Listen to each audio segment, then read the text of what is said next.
అసోంలో వరద బీభత్సానికి మనుషులే కాదు మూగజీవాలు సైతం ప్రాణాలు కోల్పోయాయి. కజిరంగా జాతీయ ఉద్యానవనంలోని దాదాపు 131 వన్యప్రాణులు వరదల్లో మృత్యువాత పడ్డాయి. ఇప్పటివరకు వరదల ధాటికి అసోంలో 78 మంది ప్రాణాలు కోల్పోయారు. ఆ రాష్ట్ర సీఎం హిమంత బిశ్వ శర్మ స్వయంగా సహాయక చర్యలను పర్యవేక్షిస్తున్నారు. లోక్సభ ప్రతిపక్ష నేత రాహుల్ గాంధీ కూడా అసోంలో వరద బాధితులను పరామర్శించి ధైర్యం చెప్పారు. అస్సాంలో భీకర వరదల కారణంగా ఆ రాష్ట్ర ప్రజలే కాదు మూగజీవాలు సైతం ఇబ్బందికర పరిస్థితులు ఎదుర్కొని భారీ సంఖ్యలో మృత్యువాత పడుతున్నాయి. కజిరంగా జాతీయ ఉద్యానవనంలోని సుమారు 131 వన్యప్రాణులు వరదల్లో మృతి చెందాయి. నీటి ప్రవాహంలో చిక్కుకున్న మరో 96 వన్యప్రాణులను రక్షించినట్లు అధికారులు తెలిపారు. మరణించిన వాటిలో 6 ఖడ్గమృగాలు, 117 హాగ్ జింకలతో పాటు మరికొన్ని జంతువులు ఉన్నట్లు చెప్పారు. పార్కులోకి భారీగా వరద నీరు చేరడంతో ఇబ్బంది పడుతున్న ఖడ్గమృగం వీడియోను అసోం సీఎం హిమంత బిశ్వ శర్మ సామాజిక మాధ్యమంలో పోస్ట్ చేశారు. దాన్ని వెంటనే రక్షించాల్సిందిగా అధికారులను ఆదేశించినట్లు అందులో తెలిపారు. 2017లో కజిరంగా ఉద్యానవనంలో సంభవించిన వరదల్లో 150కి పైగా వన్యప్రాణులు మృత్యువాత పడ్డాయి.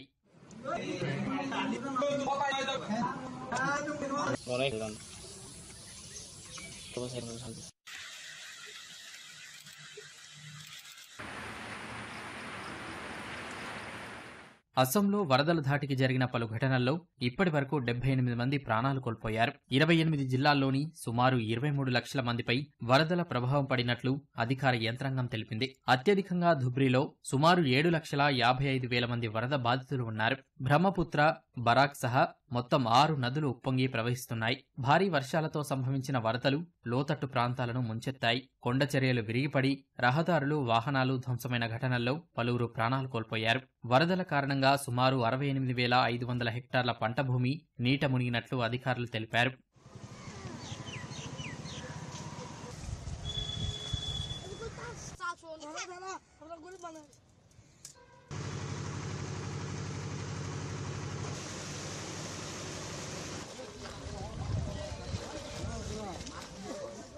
అసోం సీఎం హిమంత బిశ్వ శర్మ కామ్రూప్లోని వరద ప్రభావిత ప్రాంతాల్లో పర్యటించి సహాయక చర్యలను పర్యవేక్షించారు. ప్రభుత్వం ఏర్పాటు చేసిన 269 పునరావాస శిబిరాల్లో సుమారు 53,700 మంది తలదాచుకున్నారు. 3,15,000కు పైగా వరద బాధితులకు నిత్యావసర సరుకులను అందిస్తున్నట్లు అధికారులు తెలిపారు.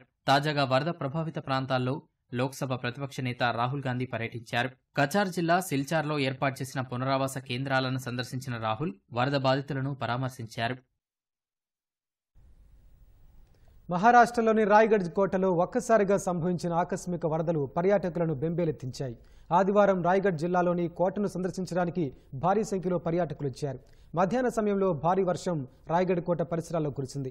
దీంతో అకస్మాత్తుగా కోట పైనుంచి మెట్ల మార్గంలో పరవళ్లు తొక్కుతూ వరద నీరు ప్రవహించింది. ఈ క్రమంలో భీతిల్లిన పర్యాటకులు మెట్ల మార్గంలోని కోట గోడల పైకెక్కి వరద ఉధృతి నుంచి తప్పించుకోగా మరికొందరు దారి మధ్యలో ఆసరాగా ఉన్న ఇనుప కడ్డీలను పట్టుకుని బయటపడ్డారు. ఆ ప్రాంతంలో చిక్కుకున్న పర్యాటకులను సహాయక సిబ్బంది కాపాడారు. భారీ వర్షాల నేపథ్యంలో రాయ్గఢ్ కోట నడక మార్గాలను రోప్ వేను మూసివేస్తున్నట్లు అధికారులు తెలిపారు.